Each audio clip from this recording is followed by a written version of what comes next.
vaig accedir a fer-te una prova de nivell i no l'has superada. Li promet que m'esforçaré. Seré un alumne exemplar. I on estàs tu? Sí, mire. Sempre em posaven a la dreta perquè era el més baixet. Vaig tardar en fer l'estirada.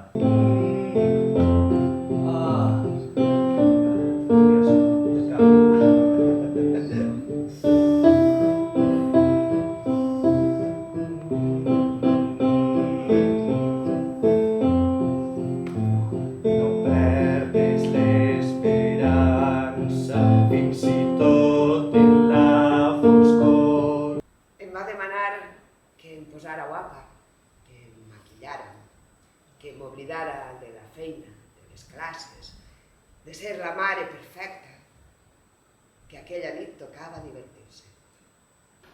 Vés-te'n. Senyora, Amelia, per favor. Vés-te'n. No vull veure més, no vull escoltar res més. Vostè m'ho ha demanat. Doncs ara, demana que te'n vagis. Jo entenc que és un xoc per a vostè assabentar-se de tot això així, d'esta manera, però crec que és bo que estigui al corrent. Hi ha coses que no m'agradaria que li agafarem per sorpresa a la cerimònia. Deixa de parlar ja de la puta cerimònia! No em pensi posar els peus allí! No té per què confirmar. No he sigut prou clara ja! Pensava que li agradaria tindre l'oportunitat de recordar-lo. Recordar-lo? Creus que necessita una excusa